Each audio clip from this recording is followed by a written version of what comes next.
Welcome back to US Command Instant.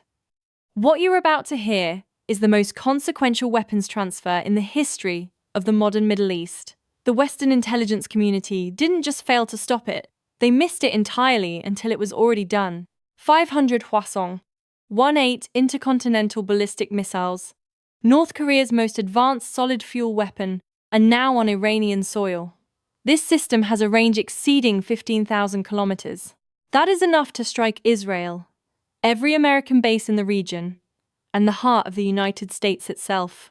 500 missiles, transferred in a covert operation of breathtaking audacity, now sit in hardened underground facilities across Iran, fueled, targeted, and ready.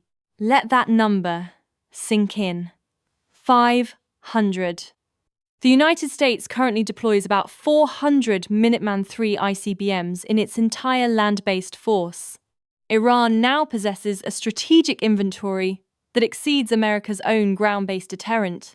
And unlike the fixed silos of the Minuteman III, which have been mapped for decades, these Hwasong 1-8 platforms are road mobile. They move, they hide. They can be repositioned across Iran's vast territory, making preemptive targeting effectively impossible. Israel woke up this morning in a fundamentally different strategic reality.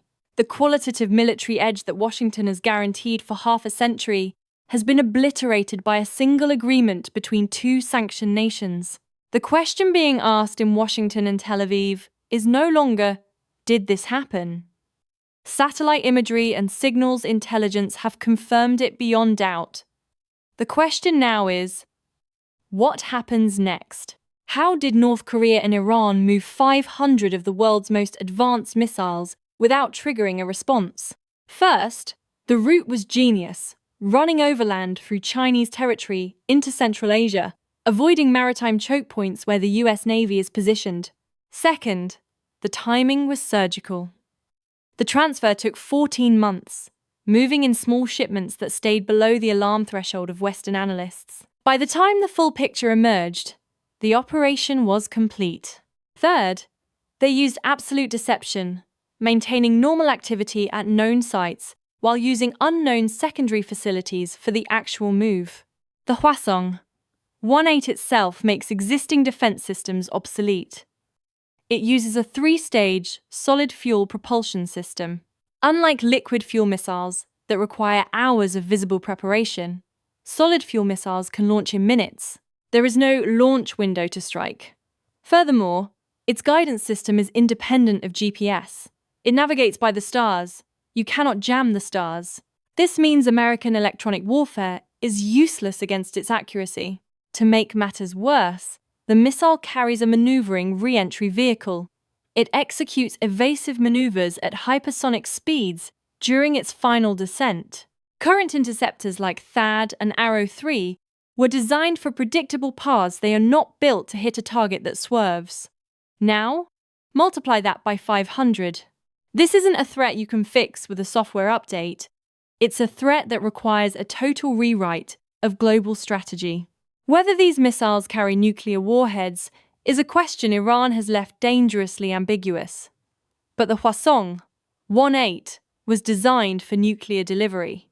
That ambiguity alone creates a terrifying deterrent. Any military planner must now treat every Iranian launch as a potential nuclear strike. Washington is currently paralyzed. A military strike against 500 mobile launches would require a full-scale war, risking a global economic collapse and thousands of casualties. Covert action takes too long. Diplomatic pressure is useless. Iran will never give up a weapon that finally makes them untouchable. Accelerated defense deployment is a math fail. The US cannot build interceptors as fast as North Korea can build these missiles. In Israel, the Samson option, the ultimate nuclear backstop, is being reconsidered. That doctrine relied on the fact that no one could survive an Israeli retaliation. But if Iran can absorb a strike and hit back with 500 ICBMs, the logic of mutual assured destruction changes forever. Israel's nuclear monopoly in the region has ended. The global order has shifted. This transfer proves that the American-led framework of sanctions and non-proliferation can be defeated. Russia and China are watching as US strategic credibility erodes. Every percentage of attention Washington spends on this crisis is attention taken away from Ukraine or the Pacific.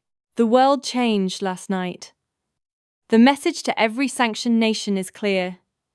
The cost of defiance can be converted into ultimate strategic advantage. If this analysis cut through the noise, subscribe and hit the bell. Drop your assessment in the comments. What is the next move for a Washington that is running out of options? The clock is ticking. This is the new reality.